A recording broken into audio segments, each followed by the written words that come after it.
তোমরা এখানে হচ্ছে কি কি প্রোডাক্ট উৎপাদন করো? চানাচুর, ঝালমুড়ি, চিড়া ভাজা, ডাবলি, কামরাঙ্গা ভাজা, এই যাবতীয় চিপস এগুলো। হাই ফ্রেন্ডস, আজকে আমরা চলে আসছি প্রত্যন্ত অঞ্চলে। এখানে আইসা দেখতে পারতেছি যে এলাকার কিছু বেকার যুবক তারা হচ্ছে নিজেদের আত্মকর্ম সংস্থান সৃষ্টির লক্ষ্যে নিজেরা ছোট্ট একটা বেকারি কোম্পানি খুলছে। তো কোম্পানিতে 3 জন হচ্ছে কর্মচারী, তারা কাজ করতেছে। আপনারা দেখতে পারতেছেন কেউ হচ্ছে তাদের প্রোডাক্ট প্যাকেটিং করছে, তাদের ভাজা পাপড় প্যাকেটিং করছে, কেউ হচ্ছে প্যাকেটিং ইনটেক করছে।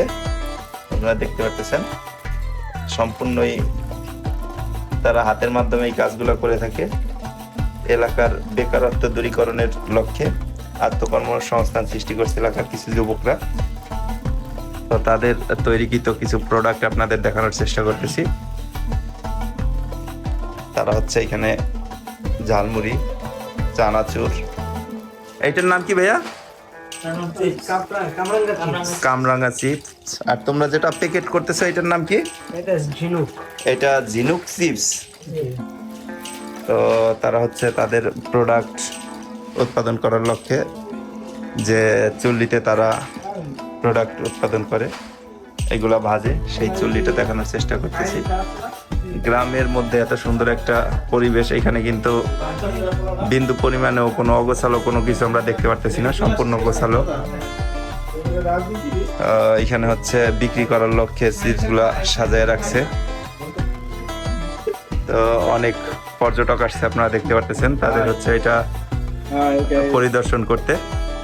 ও ভাই, আপনারা কোন জায়গা থেকে আসছেন? রাজের থেকে আসছেন। তাদের যে পরিবেশটা কিন্তু আসলে দেখলে ভালো লাগবে। অন্যান্য বেকারির মতো তারা অগোছালো বা স্যাঁতসেঁতে যে ভাবটা, সেই ভাবটা এখানে লক্ষ্য করা যাচ্ছে না। তো বেকারত্ব দূরীকরণের জন্য আত্মকর্মসংস্থানের কোনো বিকল্প নাই।